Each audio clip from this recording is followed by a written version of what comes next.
खबर है मैं खुश आमदीद। मेरे साथ आ रहा हूँ भट्टी साहब, ताहिर मलिक साहब और मैं हूँ सईद काजी। नाज़रीन, PDM का -1 फार्मूले पर अब इत्तफाक हो जाता है। अब रोज़ाना कोई ना कोई खेल बदलता है, फिर जो है वो रीएडजस्टमेंट्स होती हैं।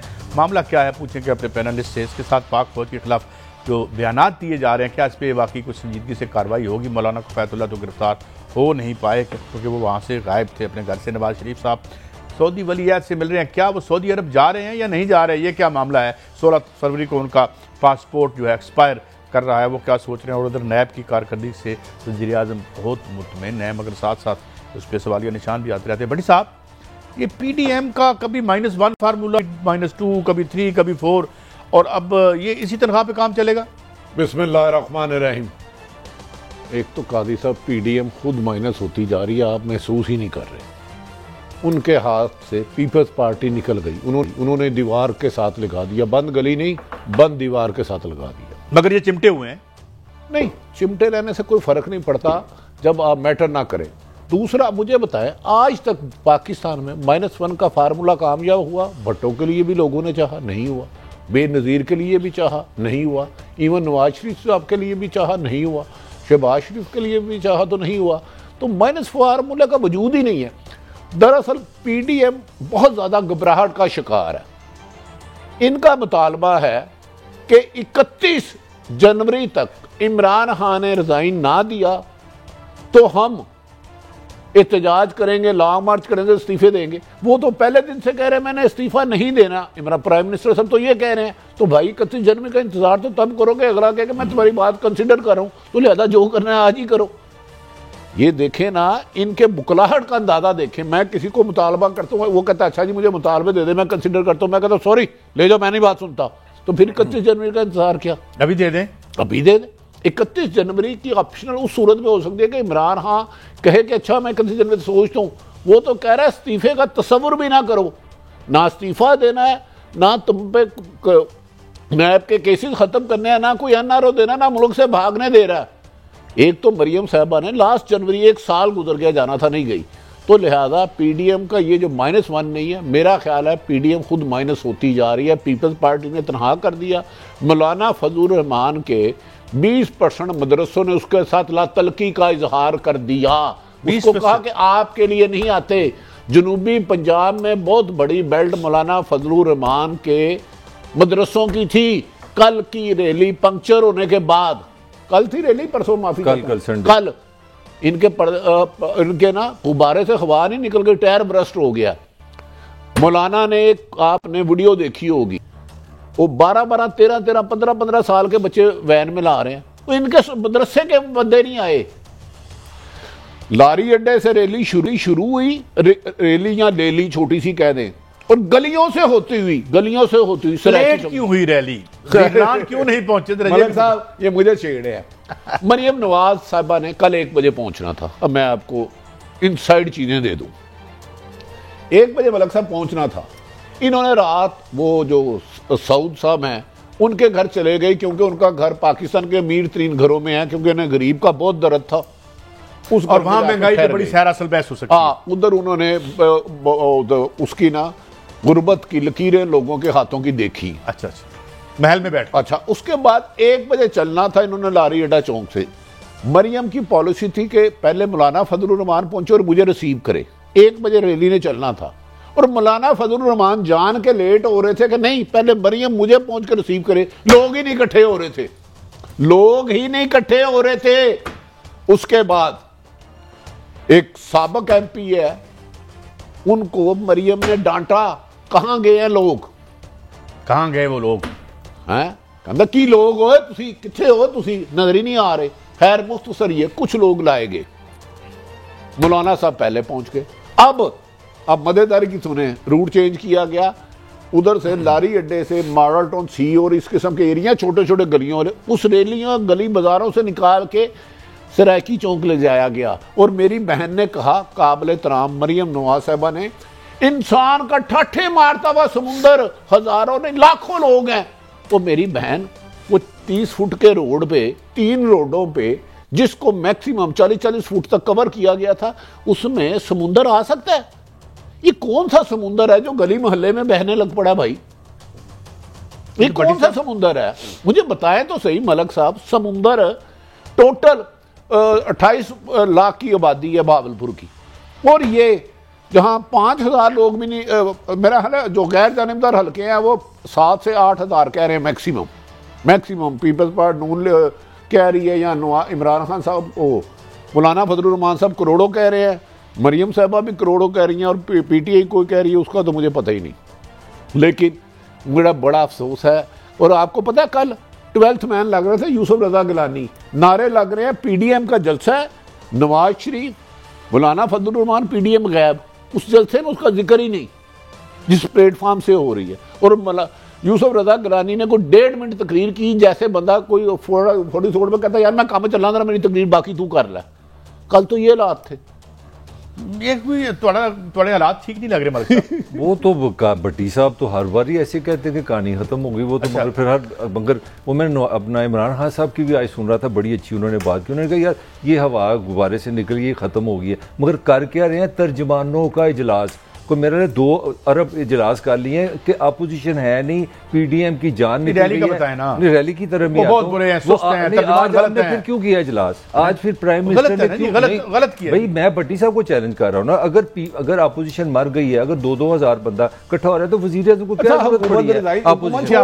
अगर रैली नाकाम हुई, भट्टी साहब सुने ना, मेरी सुन ले, हुकूमत के पास 3 कंपनी की मशहूरी 24 आवर खाने से पहले, खाने के बाद वजीरे आपके शिबली फराज साहब आ जाते हैं, आशिक अवान साहब आ जाती है, फिर गुल साहब आ जाते हैं, उसके बाद आप फिर आप अपने सारे तर्जुमानों को बुला रहे हैं। भाई आप तर्जुमानों को बुला रहे हैं, आपकी बात में मुझे बताएं ना क्यों बुला रहे हैं? चले आप बता दें, आप बता दें। उनसे नाराज हो जाए, उन्हें मिलना बंद कर दें। और ये पीटीआई की हुकूमत को दुआएं दे के मीडिया पीडीएम के मुर्दा घोड़े में ये जान डालते हैं। रैली इतनी बड़ी नहीं होती, 6 प्रेस कॉन्फ्रेंस करके उसको बड़ा करते हैं। मैं तो आपको सेकंड कर रहा हूं भट्टी साहब, जो बात करने वाली वो ये है कि पीडी जो आपकी अपोजिशन है, ये मेरी खबर भी है कि उन्होंने 1 इंच उनकी पॉलिसी में फर्क नहीं आया, एक उनकी कोई पीपल्स पार्टी से थले लगे। नहीं एक फर्क आया ना, ये फर्क ये पीपल्स पार्टी को नहीं छोड़ना, इनकी खबर है कि पीपल्स पार्टी कुछ भी कहे उसको परे ना जाना।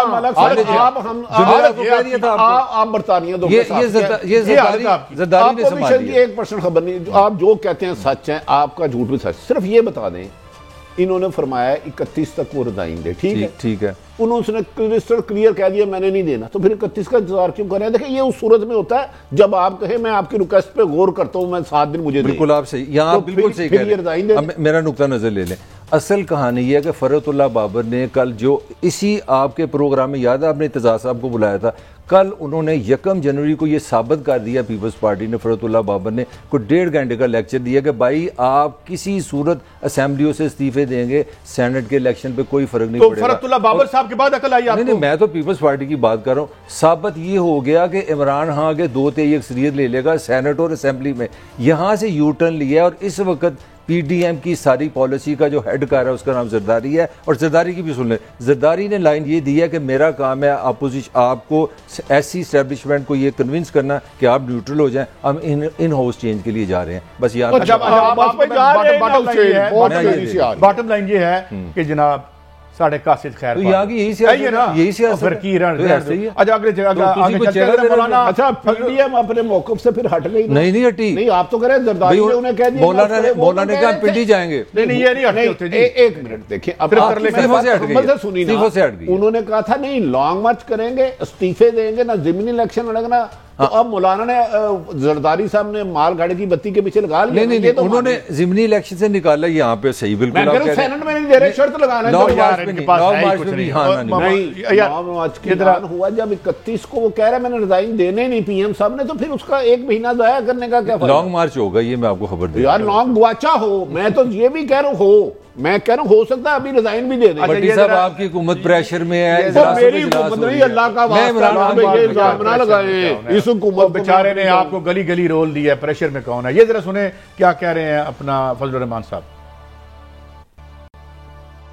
हुकूमत के पास 1 महीने की मुद्दत है। उसके बाद फौरी तौर पर पाकिस्तान डेमोक्रेटिक अलायंस की क़यादत बैठकर लॉन्ग मार्च की तारीख का तयन ऐलान करेगी। इस बात का भी फैसला करेगी कि लॉन्ग मार्च इस्लामाबाद की तरफ किया जाए या लॉन्ग मार्च रावलपिंडी की तरफ किया जाए। इमरान खान एक मोहरा है जिसके लिए धांधली जिन्होंने की और जिन्होंने उनको कौम पर मुसल्लत किया, एक झूठी हुकूमत कायम की, हम आज वाज़ेह कर देना चाहते हैं कि हम एस्टेब्लिशमेंट और फौजी क़यादत को इसका मुजरिम समझते हैं और हमारी तनकीद का रुख अब उनकी तरफ होगा, बरमला होगा। भट्टी साहब ये तरले भी कर रहे हैं, धमकियां भी दे रहे हैं, ये क्या है? मतलब अब काजी साहब मुझे थोड़ी सी गुजारिश करने दें। इस मुल्क में नाइंसाफ़ी ने जो जुल्म किया है ना, वो हिस्ट्री में कभी नहीं हुआ। इस मुल्क को तबाही से अल्लाह ही बचा सकता है। हम इंसाफ लेने के लिए आम आदमी चले तो उसकी एड़ियाँ टूट जाती हैं। वो कहते हैं आर्मी चीफ और फौज मुजरम है, यानी कि उन्होंने बगैर कोई अदालत लगा दी ना, सजा सुना दी। हाँ, सजा सुना दी। और फिर भी आपकी हुकूमत खामोश है। शेख रशीद साहब, आप हमारे बरतानिया दौर के दोस्त हैं। आपने कहा था जो फौज के बारे में तजलील या नामुनासिब लैंग्वेज करेगा 72 घंटे के अंदर मुकदमा दर्ज होगा। आपका भी इम्तिहान, अब ये इम्तिहान हुकूमत का है। फौज एस्टेब्लिशमेंट इस मौजूदा हुकूमत की वजह से बदनाम हो रही है, मगर ये हुकूमत कहाँ है? इन्होंने तो कह दिया कि मैं पिंडी में करूंगा GHQ के बाद।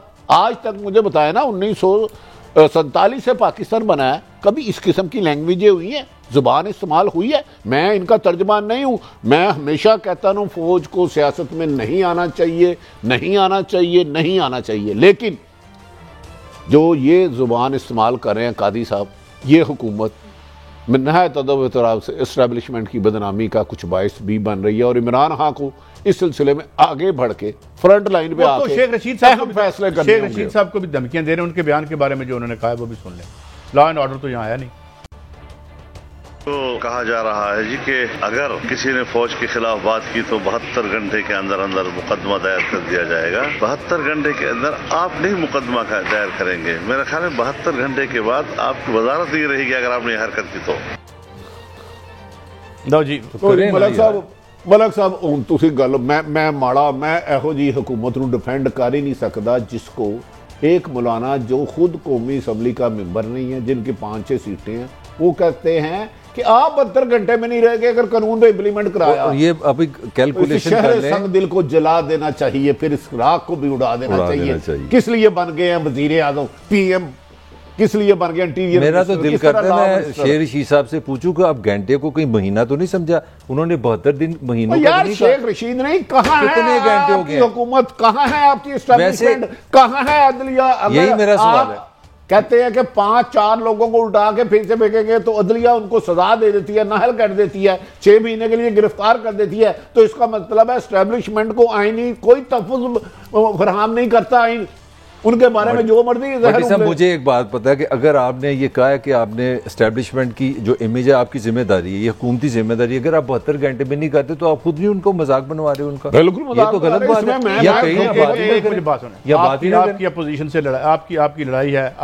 आज आप कहते हैं कि आप इंटरवीन करके हमें ले आए या हम आपके, ये तो गुंडागर्दी है ना। नहीं, गुंडागर्दी कहाँ है? आप गुंडागर्दी नहीं है। शेख साहब का आपने अल्फाज हैं, आप मुझे साबित करें, आप मुझे पाकिस्तान की कोई पार्टी साबित करे, जाए ना अदालत में। कादी साहब आपकी हुकूमत कहाँ है? जाए ना, आप बंदे बेचते हो, 7 घंटे तरले करते रहते हैं, बैठ के बाहर आके। कादी साहब नहीं, मेरी बात नहीं, कादी साहब मैं माफी चाहता हूँ। आपकी एक हुकूमत है जिसके तहत आइन के तहत प्राइम मिनिस्टर बने, जिन्होंने मुल्क के खलफ लिया है अदारों के और मुल्क की हिफाजत करने का। वो तलाश गुमशुदा क्यों है? ये कल फिर धमकी दी, इससे पहले 10 दफा दी। इसका मतलब है मैं भी, आप भी, कोई भी अदलिया और एस्टेब्लिशमेंट जो मर्जी बोले, हम कानून से बालना है। नहीं भट्टी साहब, उनका यहाँ डरते हैं ये इनसे। पहले फिर मौलाना का हुकूमत, मौलाना से डरते होंगे, लेकिन एक मैं बताऊं, मौलाना का मैसेज क्या है? वो -1 में नहीं इंटरेस्टेड, वो +1 में है कि मुझे प्लस करो। साहब ये जो धमकियों वाली बात है, मैं आप सारे हमारे वुज़रा काबिल एहतराम है, मगर मैं अक्सर देखता हूँ जी, अभी किसी ने कहा जी 16 फरवरी आ रही है, नवाशी का पासपोर्ट कैंसिल कर दिया। बयान देने में बड़े शेर हैं, फौरन बयान दे देते हैं। भाई अगर आपका होमवर्क नहीं है, आपके केसेस नहीं, तो आप बयान मत दें। और इस पे तो शेख रशीद साहब खुद फंस रहे हैं। मैंने इन कानों से सुना है, आपने सुना होगा, मीडिया पे मौजूद। उन्होंने कहा जी वो एक प्रोग्राम में उनसे पूछा गया, उन्होंने कहा जी फौज जो है वो सत्तू पी के सोई हुई है। तो ये बदजुबानी नहीं है, फौज की इसमें इज्जत की है। अक्रॉस दी बोर्ड चलें। मेरा मशवरा आपको हुकूमत को कि आप अक्रॉस दी बोर्ड चलें। आप जिस बंदे के खिलाफ गोली मारे, ये क्या है? तुम आप अपना हिसाब दो, मैं अपना तुम्हारे बाहर करेंगे क्यों जूते की नोक पे अल्फाजों का चुनाव। अच्छा, एक मैं कहता हूँ मलिक साहब क्या हाल है, क्या हाल है मलिक, ये मेरी बदतमीजी नामुनासिब गुफ्तगू होगी। देखिए भट्टी साहब, आपको एक असूल बनाना पड़ेगा। आपने एक असूल बनाया कि ये फौज पाकिस्तान की है, इसकी बेइज्जती कोई नहीं कर सकता। आप सबको लेके आए ना, यही तो मसला है। जब आप किफायतुल्लाह पे फोकस कर जाएंगे, बाकियों को क्यों छोड़ेंगे? सबको पकड़े। प्रोग्राम को आगे बढ़ाना है। वो कहते हैं यार हमने किक बैकें ली है तो छोड़ो, माफी तो और की गल है यार, जमहूरियत की लड़ाई है तो पकड़े यार, हमने रोका और फड़े गए ने। खुद रखी क्या दिन मौलाना फजलुर रहमान साहब, यखना जिस दिन पीडीएम ने इस्तीफे दे दिए उस दिन इस हुकूमत का काम इंशाअल्लाह ताला तमाम हो जाएगा। ये मौलाना फजलुर रहमान नहीं थे, मैं मरियम थी, माफी चाहता हूँ, लेकिन मतलब इस्तीफे दे दिए। भट्टी साहब ये क्या फिर वही कहानी यार? फिर मैं अर्ज कर रहा हूँ, मेरी जरदारी साहब ने यूं झंडी कराई, सारे लेट गए। अर्ज नहीं करते। मैंने भी स्टूडेंट लाइफ भी गुजारी है, ट्रेड यूनियन का 2 साल सदर हूँ। जब मुतालबा आप करते हैं, डेडलाइन उस वक्त देते हैं जब तक कोई कंसीडर करे। जब वो आपकी धमकी को डस्टबिन में भी फेंकना गवारा ना करे तो फिर इस्तीफे दें। 31 मार्च तक, जनवरी तक क्यों इंतजार कर रहे हैं? डू यू इमरान खान साहब ने कहा है कि 31 मार्च तक इंतजार करो, मैं रजाई। आपने खुद ही तो भी कहा है, और मलिक साहब ने खबर दी थी कि नवाज शरीफ साहब ने कहा है कि पीपल्स पार्टी कुछ भी कर रहे, तुम्हारी कोई हालत नहीं, बखरे ना होना, जो आपकी थोड़ी बहुत औकात है वो भी सामने आ जाएगी। यही मतलब था ना नवाज शरीफ का। पॉलिटिक्स और क्या ये लड़ाई करना। इसका मतलब ये है, पंजाबी की कहावत है, उनका प्रोग्रामों में से ना आए, चलना ना आए तो ठुमका तगड़ा। ले रिजाइन दे देंगे। ओ भाई तुमसे चला जा नहीं ना, ठुमका क्या लगा रहे हो? रिजाइन नहीं देंगे, ये गलत कह रहे हैं। कल तक दे रहे तो फिर ये गलत कह रहे हैं ना। मैं गलत कह रहे हैं, झूठ बोल रहे हैं, गलत कह रहे हैं। मैं आपको बताऊं, ये इलेक्शन में भी जाएंगे, ये सेनेट का इलेक्शन के भी हिस्सा लेंगे, ये भी मैं आपको खबर दे दूं। ये भी गलत। तो फिर ये तो जुबान, तो फिर आवाम से झूठ बोल रहे हैं यार। ये पाकिस्तान है यार। अच्छा, पाकिस्तान में आवाम से झूठ बोलना जायज है? जायज है। You approve it? सारे करते हैं। You approve it? यार सारे कत्ल करते हैं, आप भी करेंगे? गलत है, गलत है, गलत है, फिर गलत है। तो यार आप क्या इतने गलत बंदों को डिफेंड करते फिरते हैं? छोड़ें यार। अच्छा ये बताएं, शर्म है मरियम, वो उनके घर में बड़ा अमीर घर था, आपको पता है? एक तोहफा भी मिला मुझे। तोहफा भी मिला वहां पे? हाँ मुझे मिला, मुझे। अच्छा, बहुत कीमती। कितना कीमती था यार? अब मैं को कंगला आदमी थोड़ा हूं, मैं 700 एकड़ में रहता हूं, तो को करोड़ों की चीज तोहफा लूंगा ना। मुझे क्या आप छोटा आदमी समझते हैं? ओ भाई गरीबों की आवाज जरूरी है, गरीबों की जिंदगी। गरीबों की एक वक्त की बर्तन में खाना ये नहीं खा सकते, एक वक्त का खाना उनके बर्तन में नहीं खा सकते। यार मुझे तोहफे का बताएं, किसने लिया? चले ये ना बताएं, ये हमें समझ आ गया। मैंने नाम नहीं लेना मलक साहब, मैनू है भावें टंग देन उल्टा, मैं हो गया जे हुन ढीठ इन्हां दी तरह। कुछ गरीब को तोहफा मिल गया, आपको क्या हो गया? नहीं, मैं कह रहा हूं तोहफा जरा कीमती है। वो जो जिस गरीब ने तोहफा दिया वो खरबपति है, और जिसने लिया वो भी खरबपति है।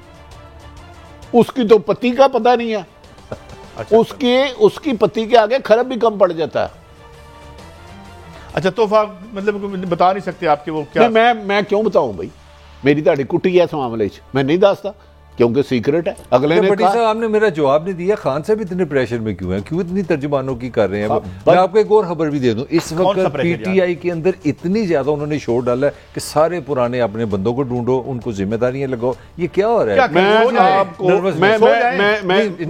मैं आपको एक काजी साहब, मैं कहता हूं इमरान खान थोड़ी सी समझदारी जीरक सियासतदान होते, आज पीडीएम ना बनती। पीडीएम इमरान पीटीआई की नाअहली की वजह से बनी। इनके नलायक एडवाइजरों को पता होता कुछ नहीं, उस जिस आके बिपड़ देते हैं, अल्लाह की कसम उस पर कमांड नहीं होती, उन्हें फैक्ट्स नहीं पता होता। तो इसमें आप ठीक कह रहे हैं, इमरान खान को कंफ्यूज उनके नाहल लोगों ने कहा है। वो समझते हैं सोशल मीडिया पे एक दूसरे किसी को गालियां देके ना आपका वकार बुलंद हो जाता है। आपको याद होगा मुशर्रफ किस तरह खराब हुआ था, रुसवा हुआ था, ऐसे ही था। यही भट्टी साहब, इमरान, मेरी राय जरा मुख्तलिफ। इमरान खान बहुत खुश नसीब आदमी है कि उसे ऐसी पोजीशन मिली है। पीडीएम ना आवाम उठ रहे हैं इनकी वजह से, इन पे एतबार ऐसे अजीम वज़ीर हैं, काजी साहब जिन्होंने 100 दफा बताया कि सागडा 2 घंटे में पहुंच रहे, आज तक आए नहीं। अच्छा नहीं, मैं ये कह रहा हूँ कि इमरान खान के लिए इससे बड़ी कोई गुड लक नहीं, ऐसे लोग इससे लड़ रहे हैं। इमरान खान को क्या खाओ बढ़ाई जाएगी, इनके होते कोई। अच्छा इसाक डार उन्होंने कह दिया पहुंच रहे हैं तो नहीं पहुंचे, तो इसाक डार जो नहीं आ रहे उनको डिफेंड करे, जो 3 साल से इश्तिहारी है यार। मैं सलाम करता हूँ काजी साहब, यार मलिक साहब कह चुके हैं कि मुल्क पाकिस्तान में जुर्म होते हैं और जराइम पेशा लोग हैं, ये तो आपने कहा है ना यार, सारे जराइम पेशा है। चले छोड़े, डिफेंड करते हैं, आगे चले और ये बताएं एहसन इकबाल साहब क्या फरमा रहे हैं डायलॉग के बारे में, सुनाएं जी। कि ये सिर्फ एक सूरत हाल में मुमकिन है कि ये अवाम दुश्मन वजीर आजम मुस्ताफी हो जाए, ये अवाम दुश्मन हुकूमत घर चले जाए, ताकि हम इस किस्म का सियासी रास्ता निकाल सके जिसमें नेशनल डायलॉग भी एक ऑप्शन हो सकता है। ग्रैंड डायलॉग अगर होगा तो इमरान नियाजी के जाने के बाद होगा। भट्टी साहब मैं एक सादा सा सवाल करता हूँ, बड़ा डायलॉग का बड़ा मसला है और उस पर मैंने बड़ा सोचा है, मुझे ये बताएं ग्रैंड डायलॉग को हम वसी क्यों ना कर दें?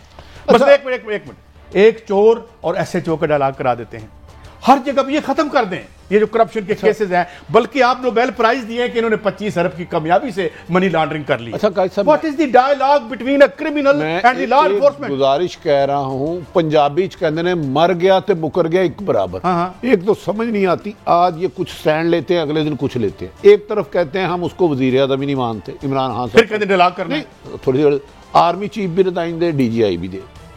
नेशनल डायलॉग करेंगे किससे? मोदी से? मुझे बता दें नेशनल डायलॉग है क्या, उसका मकसद क्या है? क्या नेशनल डायलॉग, मुझे भी तो समझाए ना, क्या है नेशनल डायलॉग? कि मैनू रखो दोबारा नौकरी ते नहीं, नेशनल डायलॉग ये है कि अल्लाह दा वास्ता नबी दा वास्ता साडे मुकदमे खत्म कर दो, साडे को लुटा माल वापस ना लवो, तुसी हुकूमत करो, असीं धन तंग नहीं करते, तुसी साडे वल ना देखो। नेशनल डायलॉग का मतलब यार मेरी रहनुमाई मैं आपको ये जो आपने NRO का शोर डाला हुआ है, आपका सबसे बड़ा सूबा पंजाब है, उसका हेड ऑफ अपोजिशन 1.5 साल से जेल में है, मतलब और क्या आपने NRO की डिस्कशन करनी है? फिर आपके मुल्क पे आते हैं, शहबाज शरीफ आपका हेड ऑफ अपोजिशन है असेंबली का, वो भी जेल में है। आपने जितने मुकदमे बनाए आप मुझे बता दें, और क्या NRO की लड़ाई है, आपने क्या एहतसाब करना है मुझे ये बता दें। नहीं, आपकी सोच को मैं सलाम करता हूं। क्या अच्छा, क्या निकालना और बताएं ना मुझे, अपोजिशन लीडर किसको पकड़ा अंदर है, 1.5 साल है, जरदारी पे केस है, सुन लें ना, फिर चले बोले, हाँ बोले चले। तो इनकी गिरफ्तारी का, इनके अंदर होने का, इनकी जमानत देनी है अदालतों ने, तो नेशनल ग्रेड का क्या मतलब? उस पे मेरी अंडरस्टैंडिंग सुन ले, आपने जो सवाल किया मेरी अंडरस्टैंडिंग है, मैं उसमें शायद खान अब्बासी को कोट करूंगा, मुझे सेंसिबल बात लगी है। उसका कहना यह है कि इस सिस्टम को चलाने के लिए जो काजी साहब जितनी आसान बात करते हैं, ऐसा नहीं कि चोर और अपना पुलिस वाला इकट्ठा बैठ जाए। नेशनल डायलॉग का मतलब है कि सारे इदारे बैठे, आप अदालत भी बैठे, बीच इदारे बैठे, चले ना बैठे यार, अनबिलीवेबल है।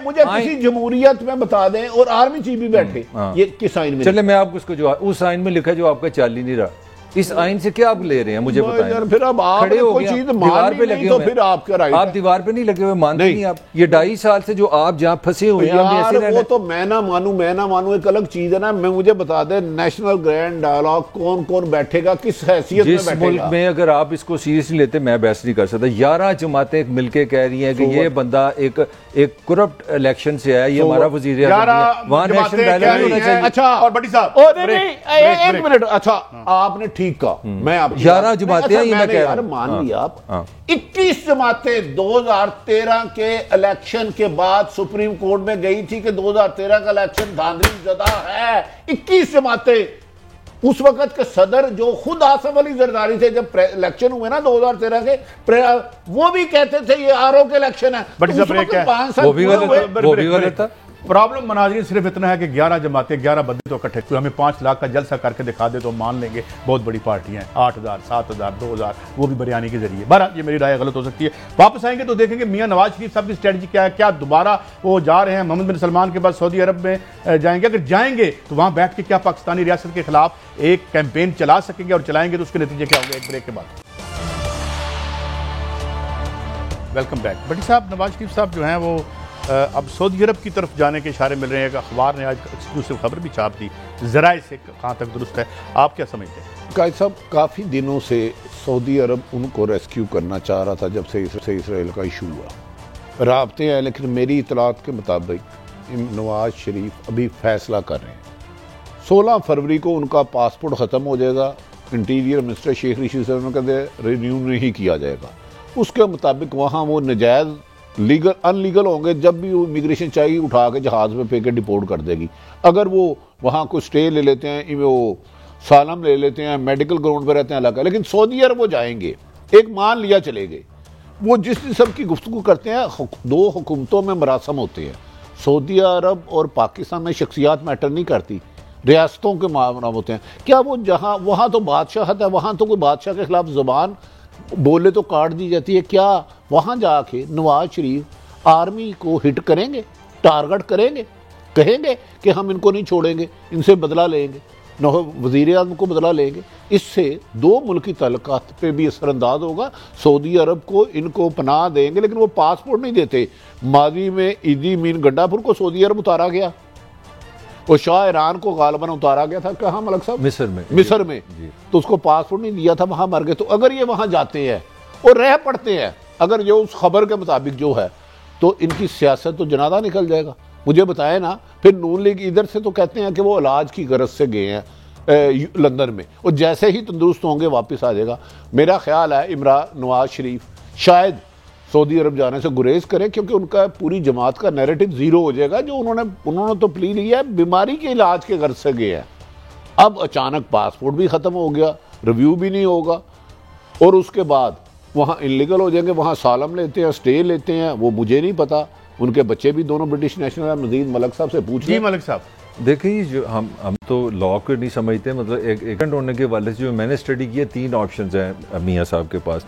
और मैं थोड़ी सी एक क्रिटिसिज्म भी करूँगा, हमारे वज़रा को आदत है फ़ौरन सियासी बयान दे देना कि जी जिस दिन मैं 16 को इसको कैंसिल कर दूंगा, 17 को वो गिरेबान को पकड़ के जी बंदा पकड़ लो। इस तरह नहीं होगा। नवाज शरीफ के पास ब्रिटिश लॉ के हिसाब से 3 पॉसिबिलिटीज़ हैं। पहले ब्रिटिश लॉ कहता है अगर आप 60 साल से ज़्यादा हैं और यूके में और आप बीमार हो गए हैं, तो यूके की आपने ऐलान कर दिया कि आप बीमार नहीं, ऐलान नहीं, आपको डॉक्टर से सर्टिफिकेट लेना पड़ेगा। ये नहीं है। और वो डॉक्टर वो ये नहीं कि हमारा पाकिस्तान, वो वहाँ का जिस तरह पनोश ने ले रखा था, वो जो डिक्टेटर वहाँ रहा, ठीक आप ठीक कह रहे हैं, वो इंग्लैंड का डॉक्टर होगा, सर्टिफाइड डॉक्टर होगा। नहीं, मैं आपको इन्फॉर्मेशन दे रहा हूँ, पोजीशन आप ले, तो वो डॉक्टर का सर्टिफिकेट जब जाएगा कि ये बंदा 60 साल से ज्यादा बीमार है, तो आपको 1.5 साल मिल सकता है। पहली ऑप्शन। दूसरी ऑप्शन ये है कि अगर आपकी औलाद, और नवाज शरीफ के 2 बच्चे जो हैं वो यूके के सिटीजन हैं, अगर आप 65 साल से ज़्यादा, नवाज शरीफ 70 साल से ज़्यादा है, और अगर आप बीमार हैं, मेडिकल ग्राउंड्स पे वो अपनी हुकूमत से कह सकते हैं कि हमारा बाप जो है वो 65 साल से ज़्यादा है, उसको कोई पासपोर्ट की ज़रूरत नहीं, कोई वीज़े की ज़रूरत नहीं, हम इसको कफालत करते हैं, आप इसको इलाज के लिए इजाज़त दे दें।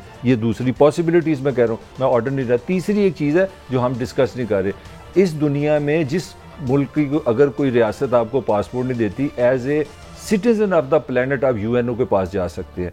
हर इंसान के पास ये राइट है कि आप यूएनओ के पास जाएं कि मैं इस मुल्क में पैदा हुआ, मेरी माँ ने मुझे उस मुल्क में पैदा किया और मेरी जो रियासत है वो मुझे पासपोर्ट नहीं दे रही।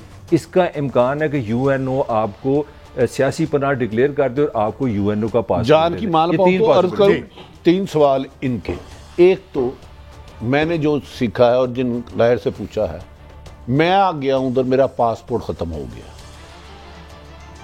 जब भी इमिग्रेशन पकड़ेगी मुझे पकड़ के फेंक देगी। यूएनओ के पास वो जाता है जो ये साबित करे कि मैं मुल्क में जाऊंगा, मेरी जिंदगी को खतरा है, मुझे वहां मार देंगे, और वो भी आज तक मिला नहीं किसी को।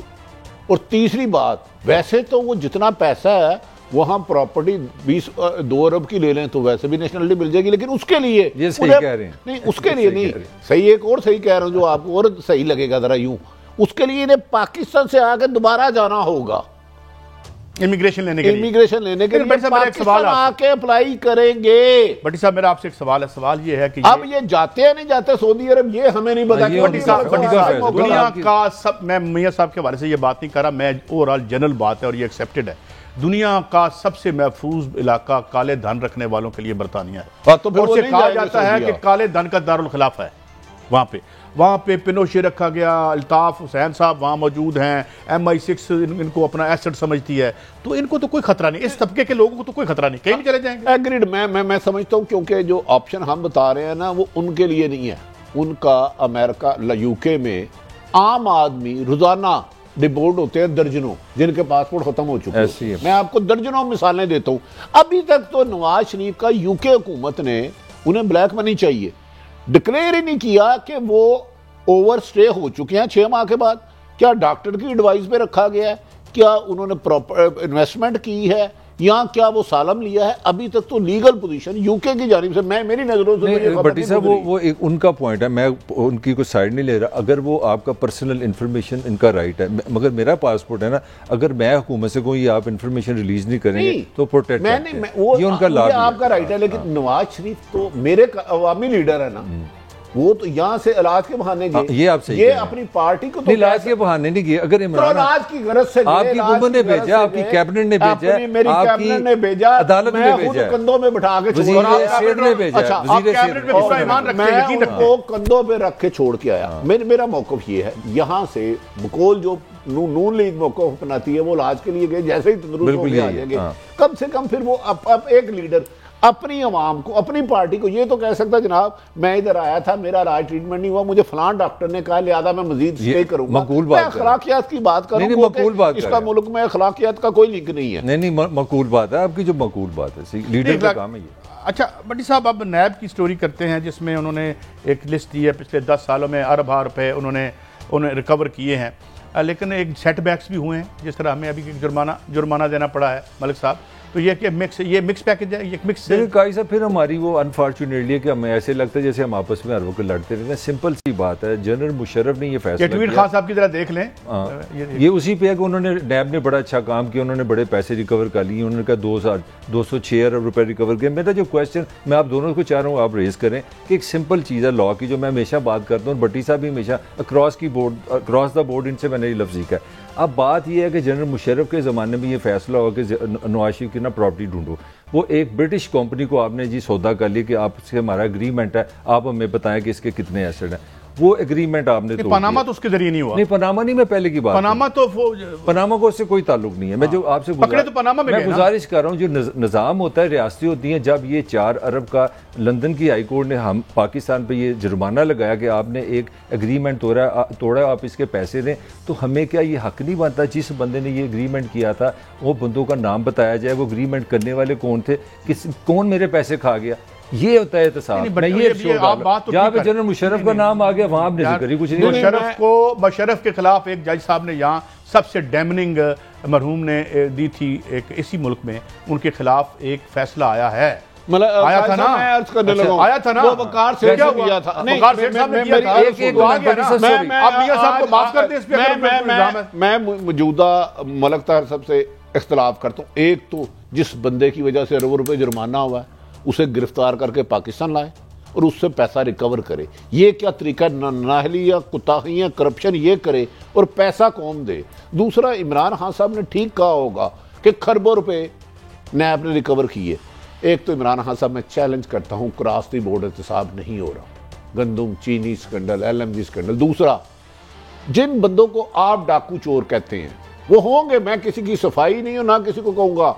नवाज शरीफ गिरफ्तार हुए, 2 दफा वजीर आज़म रहने वाले, शाहिद खान अब्बासी हुए, आसफ अली जरदारी हुए, शहबाज साहब हुए और दर्जनों हुए। इनसे कितने पैसे रिकवर हुए, हमें इसका जवाब दे दे, हमें इसका जवाब दे दे। मतलब ये मेरा हक नहीं है बीइंग पाकिस्तानी। ब्यूटीफुल कि ये जो आप कह रहे हैं जी 500 खरब हो गए, जिन लोगों के बेस पे आप बयानियां ये बेच रहे हैं कि एहतसाब NRO नहीं दूंगा, उनसे कितना पैसा रिकवर हुआ बीइंग पाकिस्तानी। मेरे पैसों पे नैब को तनख्वाह मिल रही है, नैब ने अच्छे काम किए बहुत सारे, लेकिन इनका जवाब देना होगा इमरान खान साहब। इसीलिए आपके एहतसाब में असर नहीं है कि ये सिलेक्टिव। मेरा एक सवाल इस आर्गुमेंट को ट्विस्ट कैसे किया जाता है। बहुत से लोगों जिनका एहतसाब होना चाहिए हुकूमत में होने की वजह से उनका एहतसाब नहीं होता, ठीक है, ये बहुत गलत बात है। मगर जिन्होंने डकैती की है और बदकिस्मती से नेट हो गए हैं, उनको इसलिए माफ कर दें कि अगलों का नहीं हो रहा। मैंने कहा आप अपना हिसाब दो ना, आप अपना हिसाब दो, उसके लिए लड़ाई करो और कहो उनको भी नेट में लेके आओ। उनकी वजह से इनको काजी साहब ये आर्गुमेंट मुझे जरा आर्गुमेंट करने दे। मैंने कभी भी नहीं कहा कि किसी बेगुनाह को पकड़ा। मैंने कहा कि हमारा वजीर आजम ये बेच रहे हैं 2.5 साल से कि ये NRO मांग रहे हैं, ये NRO मांग रहे हैं, नवाज शरीफ, जरदारी, पीपल्स पार्टी बनाना, ऐसे ही है। इन तीनों से मेरी एक सवाल है, इस कौम से भी, PTI से भी और मोहतरम इमरान खान से भी, तीनों से कितनी रिकवरी हुई है? बीमा, सबली, जरदारी, फिलहाल तालपुर और जितने भी सियासी पकड़े गए, मेरा ये पूछना तो हक है कि इसमें भी मेरी बिल्कुल जबान पूछना काट दो। हक है, लेकिन मैं ये कहता हूं two wrongs do not make और वन मैं राइट। कब कह रहा हूं कि उनको उसको छोड़ो। नहीं पकड़ा तो मैंने क्यों पढ़ ले जे, और तू अपना साहब दे भाई। नहीं, आगे चलते हैं, ब्रेक है। एक कमेंट मैं कर ब्रेक दूं। है। मैं शेख रशीद साहब से भी गुजारिश करना चाह रहा हूं, जब वो नवाज शरीफ का पासपोर्ट मंसूख करें तो परवेज मुशर्रफ का भी साथ करें मंसूख। बिल्कुल तो इस तरह क्रॉस कौन रिपोर्ट इनकार करता है? नहीं, मैं तो मैं कौन रेस इनकार कर रहा हूं ना, अब ये क्रॉस ना, रिपोर्ट अब जो है ना ये ना, और मेरा आपसे दरखास्त है, दो चोरियों को इकट्ठा करके यार देखे जीरो ने किया, आगे बढ़ते हैं। मुशर्रफ फिर जब ब्रेक था, आपका नवाज शरीफ तो अवामी लीडर है ना, अवाम का दर्द है उन्हें कि पाकिस्तान रियासत सब एक जैसा ब्रेक लेनी है, ब्रेक के बाद आएंगे तो हम देखें गर्म की क्या है और असल मसला क्या है। जब रेगुलेटर जो है खुद कारोबारी हजरात होंगे, जिस तरह मियां साहब थे जो बिजनेस भी कर रहे हैं, रियासत भी चला रहे हैं, तब बर्बादी होती है। आज एक जज साहब पकड़े नहीं, उनके खिलाफ FIR आई है, वो क्या है, बड़ा दिलचस्प मामला। एक ब्रेक के बाद वेलकम बैक। मलिक साहब, ये जो इतना वेस्टेड इंटरेस्ट है और फिर ये सारे जो इनके फ्रंटमैन होते हैं, और ये जो सर्कुलर डेट है, आते ही साग डार साहब ने दे दिया, उसका ऑडिटर जनरल पाकिस्तान ने उंगली उठा दी, बढ़ता चला गया, बढ़ता चला जा रहा है और जाता रहेगा जब तक ये मुआहदे खोल के हम देखते नहीं। 1994 में इतने आला मुआहदे किए, उसके बाद शहबाज शरीफ नवाज शरीफ साहब ने कैसे किए, ये हुकूमत कैसे कर रही है, ये गन तो दूर होने वाला नहीं है। काई साहब, ये गन दूर हमारे पास ऑप्शन नहीं है। आप मुझे बता दें, किसी भी माशरे के अंदर 2400-2300 अरब रुपया जब आप किसी के जेब में डाल देते हैं, वो IPPs वाले हों, वो आपकी सियासत को भी कंट्रोल कर लेंगे, वो आपके मीडिया को भी, और आप तेल बेचते भी पकड़े जाएं, जो मर्जी करें, पकड़े जाएं, जो इनपुट है आप जो मर्जी कर लें। ये इतना बड़ा पैसा है, ये आपकी ओपिनियन ले लेगा, आपकी सियासत पे कंट्रोल कर लेगा, आपके दिमाग पे कंट्रोल कर लेगा। मेरा हाल है, हमें इस बात में मुझे बड़ा फख्र है आप दोनों के साथ इस बात पे कि हमने सबसे ज्यादा IPPs के खिलाफ बात की है कि ये पाकिस्तान के लिए इनएविटेबल है, ये बहस नहीं है, हमने इसका हल निकालना है, हर सूरत निकालना है। अब हल क्या है, इनको पैसे दे दो, 450 रुपए किया, भट्टी साहब फिर एग्रीमेंट कर लिया कि 450। मुझे ऐसे लगता है कि 22 करोड़ लोगों की ड्यूटी लगी हुई है, पैसे इकट्ठे करो, पैसे इकट्ठे करो। मलिक साहब, मैं कादी साहब माफी चाहता हूँ, गंद से कभी गंद साफ नहीं हुआ। गंद को पालते भी और कहते हो गंद भी साफ करना है। अगर तुम मानते हो कि गलत एग्रीमेंट हुए हैं, मुल्क की जेबों पे डाका डाला, तो उनको लटकाओ उल्टा। कानून किस लिए है? ये नहीं हो सकता कि आप एक गंद पड़ा है, कमरे में एक तरफ कचरा कर दे तो कहते तो मैं इतना साफ कर दिया, स्मेल ज़्यादा आएगी, बदबू ज़्यादा आएगी। जब तक आपने शिफाफ एहतसाब का अमल शुरू नहीं किया, ये गंद भी बढ़ेगा, इस मुल्क में गुर्बत भी बढ़ेगी, करप्शन भी बढ़ेगी, झूठ भी बढ़ेगी, फ्रॉड भी बढ़ेगा। ये लिख के रख लें। अच्छा मलिक साहब, मैं एक और आप अगले साल इससे ज्यादा हम चीख रहे होंगे मलिक साहब, ये साफ कर ही नहीं। देखिए, आप कारोबार करते हैं, आपको इजाजत है, आप कारोबार करें, लेकिन ये जो पॉलिटिकली एक्सपोज लोग होते हैं या ओहदों पे बैठे होते हैं, मैं आज आपको खबर सुनाना चाहता हूं कि एक मेंबर हैं फेडरल ड्रग कोर्ट के।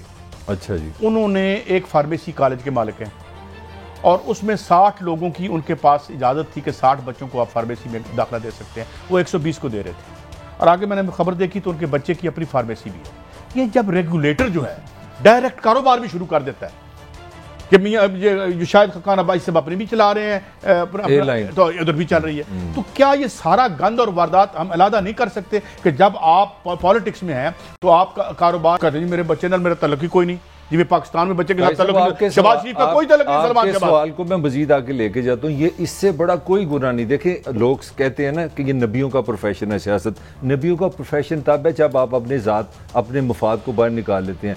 जब आप अपने मफाद के साथ आते हैं तो फिर आप डाकू हैं, डाकू हैं आप। ये लोगों ने 2018 में, आप ये मैं प्रोड्यूसर से कह रहा हूँ, ज़रा बताएं आपके हमारे साथ क्या हो रहा है। जब हमारे जिस तरह हमारे जो वज़ीर हैं, वज़ीर साहब की अपनी जनाब उनका फूड, खुसरो बख्तियार साहब है, वो खुद अपना उनका शुगर का बिजनेस है।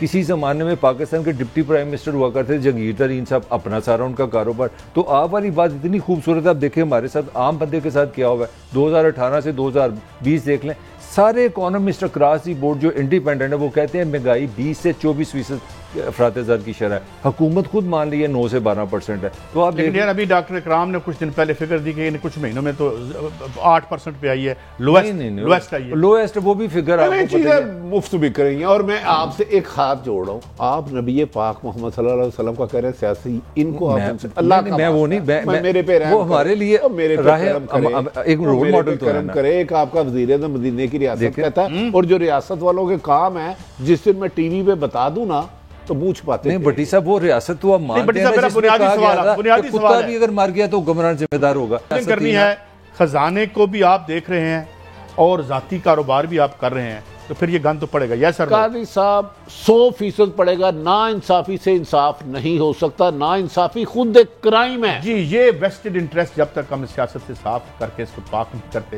ये गंद पड़े रहेंगे। इस दुआ के साथ की पाक, कल फिर हाजिर होंगे। इजाजत दें, अल्लाह हाफिज़।